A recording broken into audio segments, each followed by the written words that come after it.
யாழ் மருத்துவ பீடத்தில் தியாக தீபம் திலீபனுக்கு அஞ்சலி. முல்லைத்தீவில் தொடரும் சட்டவிரோத மீன்பிடி, நேரடியாக கடலுக்குள் சென்று எச்சரிக்கை விடுத்த ரவிகரன். இராணுவத்தினர் வசமிருந்த 30 ஏக்கர் காணி பிடிப்பு. மஹிந்த ராஜபக்சவுக்காக களமிறங்கிய சிறப்பு குழு, மஹிந்தவின் அடுத்த கட்ட திட்டம். கொழும்பு மத்திய பேருந்து நிலைய நவீனமயமாக்கல் திட்டம் ஆரம்பம். தென்னிந்திய திரைப்பட செய்தியாளர் சந்திப்பில் ஒலித்த செம்மணி விவகாரம். ஜெனீவாவில் ஈழத்தமிழர்களுக்கு நீதி கோரி பாரிய போராட்டம்.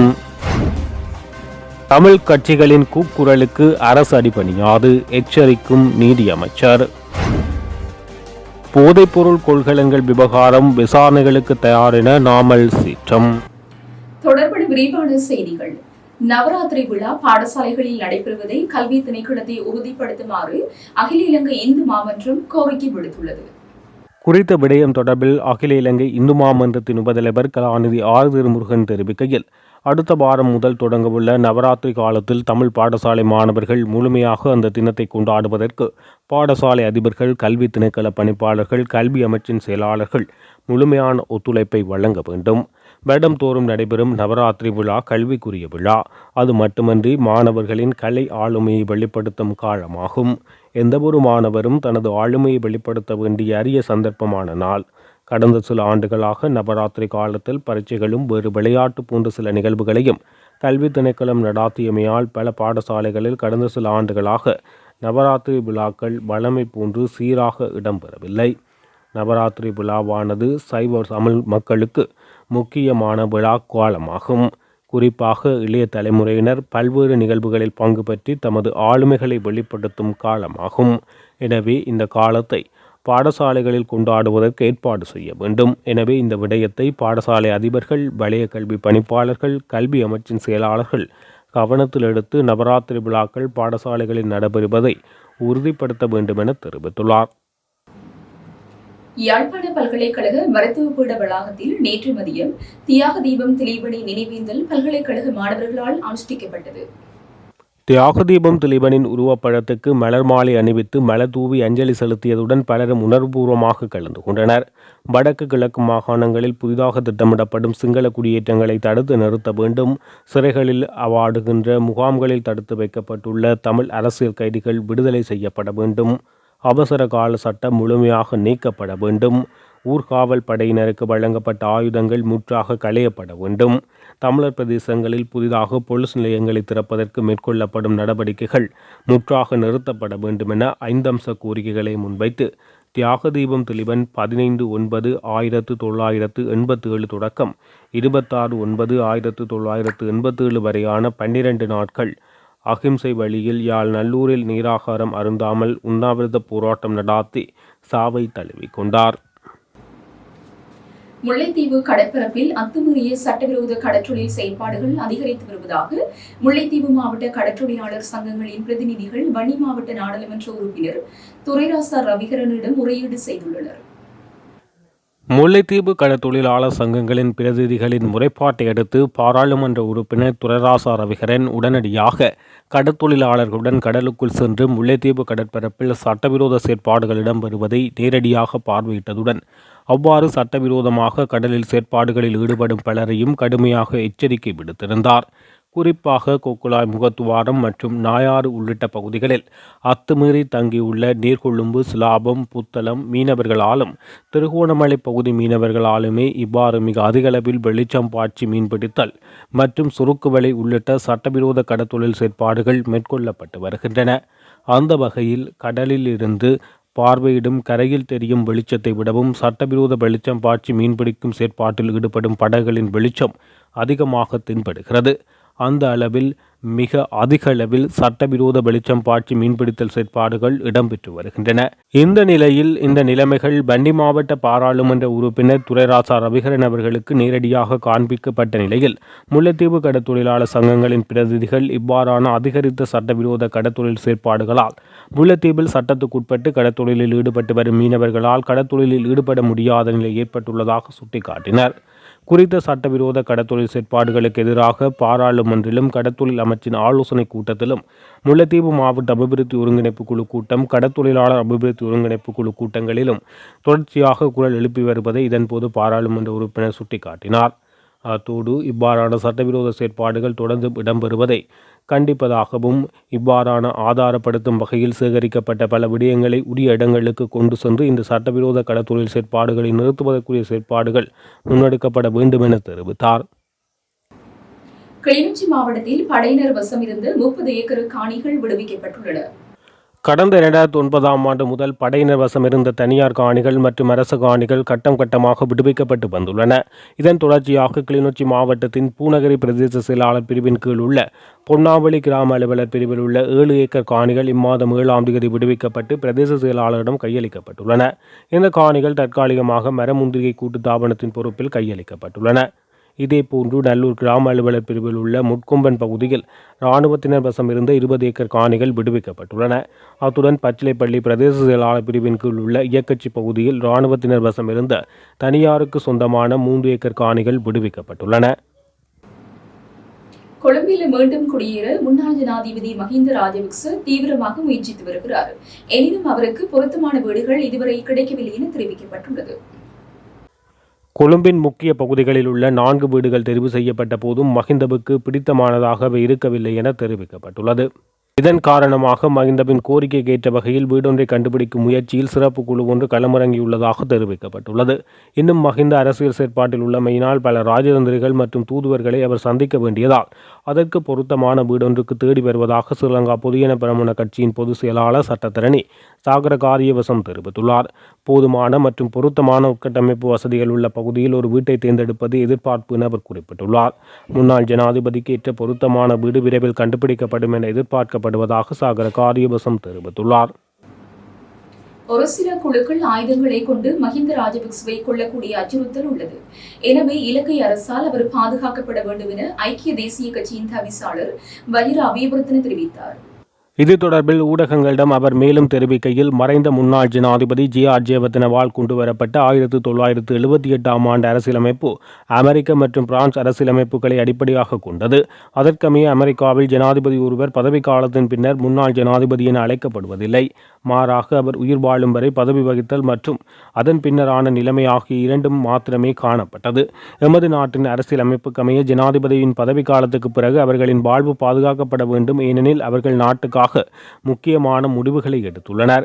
உதாரணமாக, முன்னாள் ஜனாதிபதி மஹிந்த ராஜபக்ச யுத்தத்தை நிறைவு செய்வதற்கு இறுதியாக தலைமை வகித்த அரச தலைவர் என்ற ரீதியில் உலகின் சில நாடுகளுக்கு சென்று அவரால் தனித்து நாடு திரும்ப முடியாது. ஒரு சில குழுக்களால் கைகளில் உள்ள ஆயுதங்களை கொண்டு கொல்லப்படக்கூடிய அச்சுறுத்தலுடைய தலைவர் மஹிந்த ராஜபக்ச ஆவார். எனவே இலங்கை அரசால் மஹிந்த ராஜபக்ச பாதுகாக்கப்பட வேண்டும். சுதந்திரத்துக்கு பின்னரான இலங்கை அரசியல் வரலாற்றில் சகல ஆளும் எதிர்க்கட்சி தலைவர்களும் அகால மரணம் அடைந்தார்களா அல்லது கொலை முயற்சியில் இருந்து தப்பியவர்களாகவே உள்ளனர். எனவே இந்த செயல்கள் மூலம் சமூகத்தில் வெறுப்பையும் விரோதத்தையும் உருவாக்குவது இலங்கைக்கு நன்மை அளிக்காது. ஜனநாயக நாடுகள் என்றும் முன்னோக்கி பயணித்திருக்கின்றன. நேபாளம் போன்ற நாடுகள் இந்த வரலாறுகளை கற்றால் தற்போதைய நிலைமைக்கு உகந்ததாக இருக்கும். இலங்கையின் அரசியல் கலவரம் வெடித்த போது முன்னாள் ஜனாதிபதி ரணில் விக்ரமசிங்க பிரதமராக பதவி வகித்தார். அவரது வீட்டுக்கு தீ வைக்கப்பட்ட போதிலும் அவர் பயந்து ஓடவில்லை. மாறாக ஏனையோரது வீடுகள் எரிக்கப்படுவதை தடுப்பதற்கு நடவடிக்கை எடுத்தார். ஆனால் நேபாள பிரதமர் அந்த சந்தர்ப்பத்தில் தப்பிச் சென்றதாலேயே ஏனையோர் பாதிக்கப்பட்டனர் என்பதே எனது நிலைப்பாடாகும். எனவே தேசிய தலைவர் என்ற ரீதியில் முன்னாள் ஜனாதிபதி ரணிலுக்கு அந்த கௌரவம் வழங்கப்பட வேண்டும் என தெரிவித்தார். கிளீன் ஸ்ரீலங்கா திட்டத்துடன் இணைந்ததாக கொழும்பு மத்திய பேருந்து நிலைய நவீனமயமாக்கல் திட்டம் நேற்று ஜனாதிபதி அனுரகுமார திஸ்நாயக்க தலைமையில் ஆரம்பிக்கப்பட்டது. வளமான நாடு அழகான வாழ்க்கையை உருவாக்கும் அரசின் திட்டத்துக்கு இணங்க கிளீன் ஸ்ரீலங்கா திட்டத்தின் கீழ் 425 மில்லியன் ரூபாய் ஒதுக்கீட்டை பயன்படுத்தி இந்த நவீனமயமாக்கல் திட்டம் செயற்படுத்தப்படுகிறது. 60 ஆண்டுகளின் பின்னர் இந்த பேருந்து நிலையம் முழுமையாக மூடப்பட்டு அனைத்து வசதிகளுடன் கூடிய நவீன மற்றும் கவர்ச்சிகரமான பேருந்து நிலையமாக முழுமையான அபிவிருத்தி செய்யப்படும் முதல் சந்தர்ப்பம் இது என்பது விசேட அம்சமாகும்.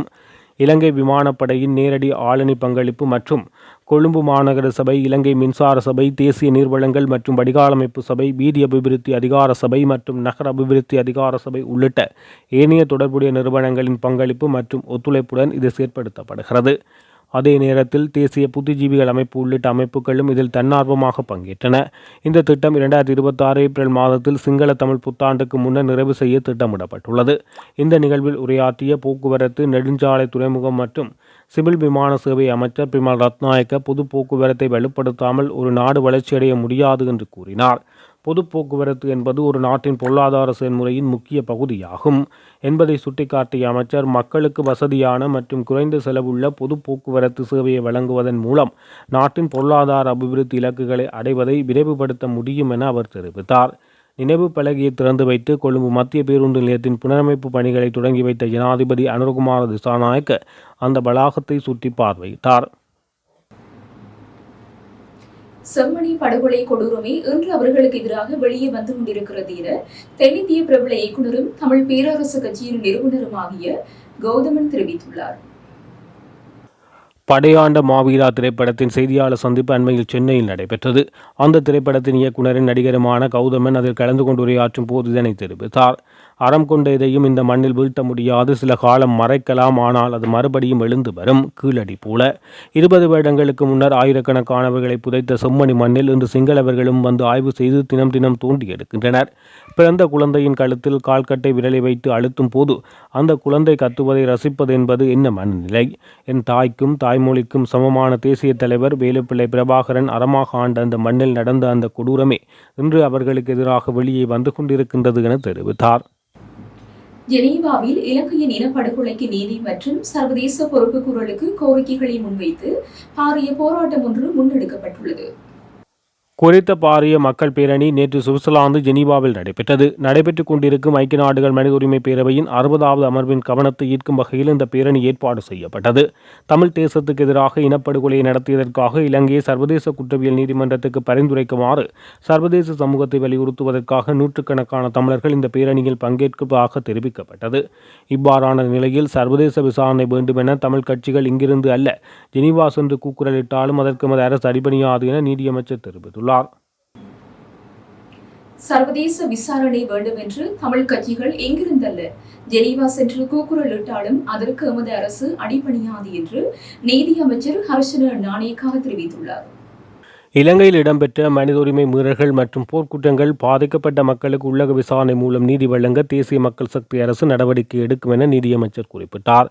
உள்ளக விசாரணையைத்தான் ஐநா மனித உரிமைகளின் பேரவையில் ஆணையாளரும் வலியுறுத்தியுள்ளார். இலங்கையின் இறையாண்மையை மீறி சர்வதேச சமூகம் செயற்பட முடியாது என அவர் சுட்டிக்காட்டியுள்ளார். கடந்த அரசுகள் போல் நாமும் நீதி வழங்கும் நடவடிக்கைகளில் பின்னிற்க மாட்டோம். மனித உரிமை மீறல்கள் மற்றும் போர்க்குற்றங்களால் பாதிக்கப்பட்ட மக்களுக்கு நீதி வழங்கியே தீருவோம் என நீதியமைச்சர் மேலும் தெரிவித்தார். இதேவேளை நீதியமைச்சர் கசன நாணயக்கார, பிரதியமைச்சர் முனீர் மௌலவி உட்பட அந்த அமைச்சின் அதிகாரிகள் கொண்ட விசேட குழு இந்த வாரம் ஜெனீவா செல்கிறது. வெளிவிவகார அமைச்சர் விஜித ஹேர தலைமையிலான குழு கடந்த திங்கட்கிழமை ஜெனீவா சென்று இலங்கை நிலைப்பாட்டை அறிவித்து நாடு திரும்பியுள்ளது. இந்த நிலையில் நீதியமைச்சர் தலைமையில் விசேட குழு ஜெனீவா செல்ல உள்ளது. இந்த குழு ஜெனீவாவில் உள்ளக நடவடிக்கைகளின் முன்னேற்றத்தை சுட்டிக்காட்டவும் உள்ளக பொறிமுறை விசாரணைகளை வலுப்படுத்தும் செயல்முறையை வலுப்படுத்தும் முயற்சிகளில் ஈடுபடும் என கூறப்படுகிறது. ஐஸ் போதைப்பொருள் கொள்கலன்கள் தொடர்பாக தமக்கு எதிராக எழுந்துள்ள குற்றச்சாட்டுகளை ஸ்ரீலங்கா பொதுஜன பெரமுனவின் தேசிய அமைப்பாளரும் நாடாளுமன்ற உறுப்பினருமான நாமல் ராஜபக்ச முற்றாக மறுப்பதாக கூறியுள்ளார். அத்துடன் குறித்த 2 கொள்கலன்களிலும் கண்டெய்னர்களில் ஐஸ் தயாரிக்க பயன்படுத்தப்படும் மூலப்பொருட்கள் இருந்ததாக கூறப்படும் அவை பாதுகாப்பு அதிகாரிகளால் கண்டறியப்பட்ட பின்னரும் துறைமுகத்தை விட்டு வெளியேறியதாக வந்துள்ள தகவல்கள் தொடர்பில் அவர் கண்டனம் வெளியிட்டுள்ளார். குற்றச்சாட்டுகள் தவறானவை என்பதை நிரூபிக்கும் வரை அவற்றின் பின்னணி காரணங்களையும் அதிலிருந்து லாபம் பெறுவோரையும் நாட்டுக்கு வெளிப்படுத்துவதாக வலியுறுத்தியுள்ளார். மேலும் இந்த 2 கொள்கலன்கள் குற்றச்சாட்டுகளை எதிர்கொள்ள நாங்கள் தயாராக இருக்கின்றோம். தேசிய மக்கள் சக்தி மற்றும் நல்லாட்சி அரசுக்கு ஆட்சிக்கு வந்த நாள் முதல் எங்களை குற்றம் சாட்டுவதே அவர்கள் செய்த வேலை. சிஐடி, லஞ்ச ஒழிப்பு ஆணைக்குழு, FCID, நீதிமன்றம் என எங்களிடம் விசாரணைகள் நடந்துள்ளன. இதுபோல இந்த போதைப் பொருட்களை கொள்கலன் குற்றச்சாட்டுக்களை எதிர்கொள்ளவும் நாங்கள் தயாராக உள்ளோம் என நாமல் ராஜபக்ச தெரிவித்துள்ளார். அதே சமயம் உண்மையில் இந்த கொள்கலன் சம்பவத்தில் தொடர்புடையவர்களின் அடையாளத்தை அரசு வெளிப்படுத்த வேண்டும் எனவும் வலியுறுத்தியுள்ளார். இத்துடன் ஜெஃப்னக்லரியின் மதிய நேர பிரதான செய்திகள் நிறைவடைகின்றன. மேலதிக செய்திகளை அறிந்து கொள்ள www.jeffnaclery.lk என்ற இணையதளத்தினூடாக இணைந்து கொள்ளுங்கள்.